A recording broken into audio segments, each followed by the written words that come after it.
All right, on this one, up top here, we have our defensive end and tackle going up against each other.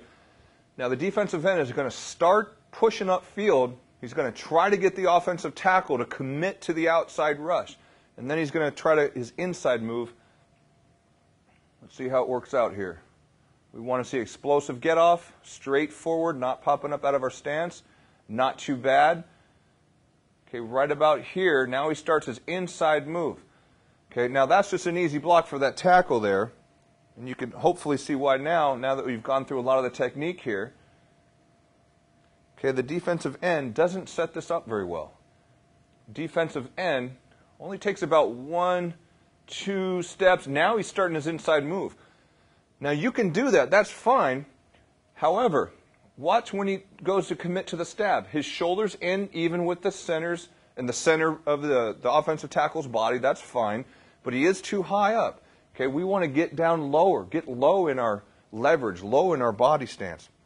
Now, when he starts his stab, you'll notice his left arm is his stab arm, really doesn't come around very hard. Okay, that elbow, when it comes around, that's what's leading your change of direction. You have to throw that elbow hard and fast, stab him in the back thigh as hard as fast as you can, push off that outside leg. That's going to get you around the corner quickly. Okay, let's see what he does here. Not much of a stab at all. Okay, he just tries to spin his body. That's why I don't like to use the term spin. I don't want them spinning. Okay, I want them to throw that arm back, throw that elbow back, and stab their opponent right in the rear. Okay, now I'm talking to him about it right now. You want to set it up, roll your shoulders across, stab inside. You got to stab hard and fast. You've got to use every part of your body to your advantage. That's why this technique is so important in this. One breakdown in your technique could ruin the whole thing. Okay, here's another example. Okay, he's trying his counter move here. Okay, he's going to push up field to start. There's the rip. Here comes the counter. Plant the foot. Good push off the right foot. Okay, not too bad rolling the shoulders across. A little bit lower. Every time when you do the stab, you have to do it low. You can't try to stab standing straight up. Okay, so right about here, okay, watch his left arm. See where his left arm is? It's just kind of moving around. It's not coming down hard. It's not helping him turn the corner, and that's what you really want. You want that left elbow to lead the way. And because of that, the offensive lineman is able to stay on him. Start with the rip. Here comes the inside move. A little bit better with the elbow, but still could use more. Okay, that's not too bad. Not too bad for our sophomore lineman here.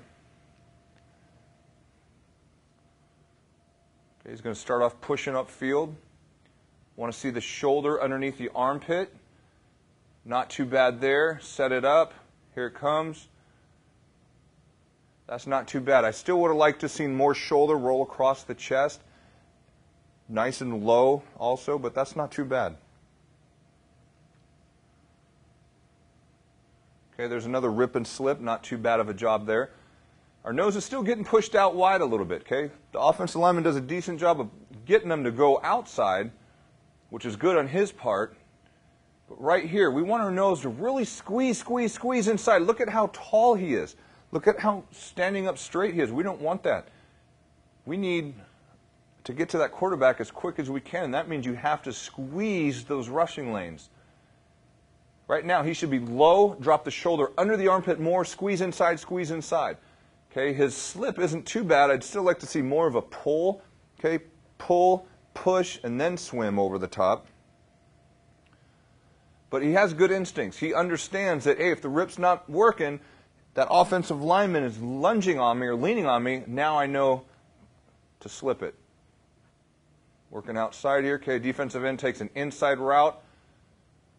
Okay, now he kind of lucked out here. The offensive tackle dropped his head, which gave the defensive lineman an easy advantage. Okay, offensive lineman, you never want to drop your head on this.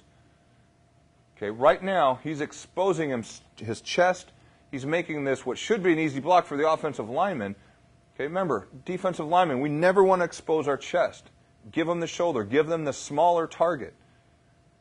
Right as he comes out of his stance, he's pointing, he's looking straight at, right there. He exposes his chest. That's an easy block for an offensive lineman. Okay, the offensive lineman just started to lunge on him and got away from him on that one. Good with the hands. Good with the hands. Okay, here's what I want you to see. Good and bad.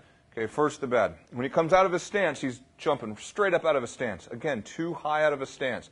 Now this guy's 6'4", so kind of natural for a lot of tall kids like that to come up high in their stance. You've really got to work with him on that. But look what he does with his hands here. This is what I like to see. These are the hand fights. Chop, chop.